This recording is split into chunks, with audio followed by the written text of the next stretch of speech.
मेरे प्यारे छात्रों और दोस्तों, आई होप आप लोग स्वस्थ होंगे। आइए आज हम लोग इस्लाम धर्म के उदय के बारे में पढ़ेंगे, जो एक बहुत ही शानदार टॉपिक है, और मोहम्मद साहब के बारे में पढ़ेंगे, जो हम लोग को ये क्लास 11th के टॉपिक यानी चौथा नंबर चैप्टर में पढ़ना है। तो आज हम लोग जानेंगे कि इस्लाम धर्म की शुरुआत कैसे हुई और इस्लाम धर्म के संस्थापक कौन थे। तो हम यहाँ पे जानेंगे कि इस्लाम धर्म के जो संस्थापक थे उनका नाम था हजरत मोहम्मद साहब। क्या नाम था? हजरत मोहम्मद साहब। लगभग इनका नाम सब लोग जानते ही होंगे, लेकिन आज हम इनका परिचय जानेंगे और अच्छा से, और मैं कोशिश करूंगा कि इस्लाम धर्म के बारे में आपको हर एक टॉपिक बताएं, ताकि आप लोगों को इस्लाम धर्म के बारे में सही से जानकारी मिले कि कहीं भी अगर एग्जाम में पूछ दे तो आप लोग उसको आसानी से बना सके। इस्लाम को तो जानते सब कोई है, लेकिन समझते कोई नहीं। आज इसको हम समझने का प्रयास करेंगे। तो हम देखते हैं कि हजरत मोहम्मद साहब का जो जन्म हुआ, इनका जन्म हुआ था 570 एडी। एडी यानी कि ईस्वी में। कब इनका जन्म हुआ था? तो 570 ईस्वी में। इनका जन्म स्थान कहां था, यानी कि इनका जन्म कहां हुआ था? तो इनका जन्म हुआ था मक्का। मक्का यानी आज के डेट में कहां पे पड़ता है? तो अरब में पड़ता है। याद रखिएगा, मक्का में इनका जन्म हुआ था, और मक्का कहां पड़ता है? तो अरब में। और मोहम्मद साहब के पिता का क्या नाम था? तो मोहम्मद साहब के पिता का नाम था अब्दुल्ला। उनके पिता का क्या नाम था? अब्दुल्ला। और माता का नाम था अमीना, या कहीं कहीं अमीना भी लिखा रहता है, यानी दोनों में से कुछ भी पूछ सकता है कि मोहम्मद साहब के माता का नाम था अमीना या अमीना। ठीक है। और उनके चाचा जो थे, इनके चाचा के बारे में हम क्यों पढ़ेंगे? क्योंकि इनके चाचा का नाम था अबू तालिम, और इन्होंने ही मोहम्मद साहब का पालन पोषण किया था। चूंकि माना जाता है इनकी माता पिता की मृत्यु हो गई थी बचपन में ही, इसलिए इनको, इनके जो चाचा थे जिनका नाम था अबू तालिम, इन्होंने ही इनको पढ़ाया और शिक्षा दीक्षा दिया। इनके बेटी का नाम था फतीमा। इनके बेटी का क्या नाम था? फातिमा था। मोहम्मद साहब के बेटी का नाम था फतीमा जहरा। और दामाद का क्या नाम था? तो दामाद का नाम था अली। यानी कि इनकी एक बेटी थी जिनका नाम था फतीमा जहरा, और दामाद का नाम था अली। और इनके नाती का नाम था, इनके दो गो नाती थे, इनका नाम था हसन और हुसैन। ध्यान रखना है कि मोहम्मद साहब के नाती का क्या नाम था? हसन और हुसैन। धीरे धीरे हम लोग पूरा इस्लाम धर्म के बारे में जानेंगे। आप लोग वीडियो के साथ बने रहिएगा।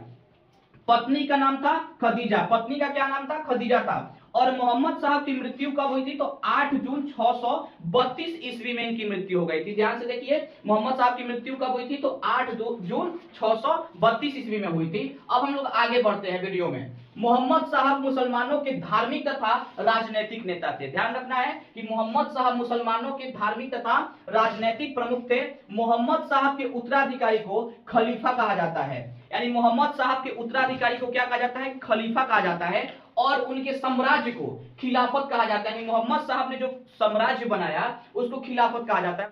मोहम्मद साहब के जो साम्राज्य था उस साम्राज्य को खिलाफत कहा जाता था। क्या कहा जाता था? खिलाफत। जो यहाँ पे लिखा भी है कि मोहम्मद साहब ने जो साम्राज्य की शुरुआत की थी, सबसे पहले नींव रखी थी, उसे खिलाफत कहा जाता है। और खिलाफत क्यों कहा जाता है? क्योंकि माना जाता है कि अरब में यानी मक्का में जब मोहम्मद साहब ने इस्लाम धर्म की स्थापना का शुरुआत जब किया था, प्रारंभ किया था, तो उस समय उनको बहुत सारे मुसीबतों का सामना करना पड़ा था। क्योंकि यही माना जाता है कि अरब में ही जैसे हिंदू धर्म में पूजा पाठ किया जाता है, मूर्तियों का पूजा किया जाता है, वैसे ही मक्का में भी पूजा पाठ किया जाता था। और वहां पे बहुत सारे देवी देवताओं की मूर्ति थी, और उन्हीं के खिलाफ में मोहम्मद साहब बोले कि ईश्वर सिर्फ एक होता है, अल्लाह सिर्फ एक होता है। तो लोगों के जो प्रॉपर लोग थे रहने वाले, वो लोग इस चीज को मानने से मना कर दिए। इतना मोहम्मद साहब के खिलाफ वहां के लोग उतर गए कि मोहम्मद साहब को वहां से 622 ईस्वी में मक्का से मदीना भाग के जाना पड़ा। और माना जाता है कि जब 622 ईस्वी मोहम्मद साहब मक्का से मदीना गए थे, उसी समय इस्लाम धर्म में हिजरी संवत की शुरुआत हुई थी। मक्का से मदीना गए, तो मदीना जाने के बाद वहां पर उन्होंने एक सेना तैयार किया और वहां पे इस्लाम धर्म का प्रचार किया। और वहां पे एक सेना तैयार करके 630 ईस्वी में उन्होंने फिर मक्का पे आके हमला किया। और जब मक्का पे आके हमला किया तो उन्होंने इस्लाम धर्म की वहां पे स्थापना किया मक्का में। तो माना जाता है कि उन्होंने जो ये आंदोलन चलाया, इस आंदोलन को खिलाफत कहा जाता है।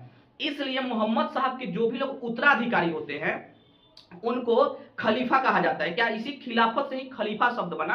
यानी खलीफा, अगर पूछ ले कि खलीफा किसको कहा जाता है, तो मोहम्मद साहब के उत्तराधिकारी को खलीफा कहा जाता है। आई होप ये बातें आप लोग को समझ में आ रही होगी। तो हम लोग आगे बढ़ते हैं। ठीक है।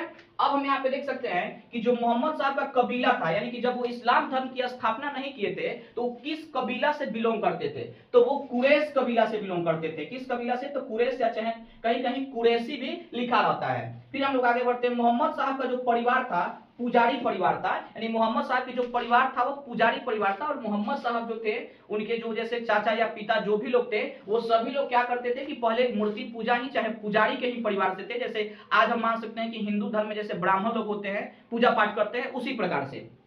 और आप लोग को वो बात जान के ये आश्चर्य होगी कि मोहम्मद साहब के जो चाचा थे जिनका नाम था अबू तालिब, ये कभी भी मोहम्मद साहब का शिक्षा ग्रहण नहीं किए थे पूरा अपने जीवन में। उसके बाद हम देख सकते हैं कि इस्लाम का अर्थ क्या होता है, हम जानेंगे कि इस्लाम का अर्थ क्या होता है। ठीक है, तो ऐसे बोलचाल के भाषा में कहा जाता है कि इस्लाम का अर्थ होता है जो ईमान का सच्चा हो। लेकिन हम लोग यहाँ पे देखेंगे कि इस्लाम का अर्थ क्या होता है। तो इस्लाम अरबी भाषा के सलम शब्द से लिया गया निकला है। किस शब्द से लिया गया है? तो सलम, यानी कि इस्लाम जो है एक अरबी भाषा के सलम शब्द से लिया गया है। हम कह सकते हैं कि इस्लाम जो है एक अरबी लैंग्वेज है। ठीक है, सलम का अर्थ क्या होता है हम जानेंगे कि सलम का अर्थ क्या होता है। तो हुक्म मानना, यानी कि हुक्म मानना, कि सलम का अर्थ होता है हुक्म मानना, यानी कि जब इसकी जो इस भाषा की जो उत्थान है इस्लाम की, ये सलम से हुई है, तो इससे हम मान सकते हैं कि इस इस्लाम का भी अर्थ होता है हुक्म मानना। इस्लाम का अर्थ क्या होता है? हुक्म मानना। और यानी कि हुक्म मानना का मतलब क्या होता है कि हम अपने बोलचाल भाषा में बोले तो आज्ञा का पालन करना। ठीक है।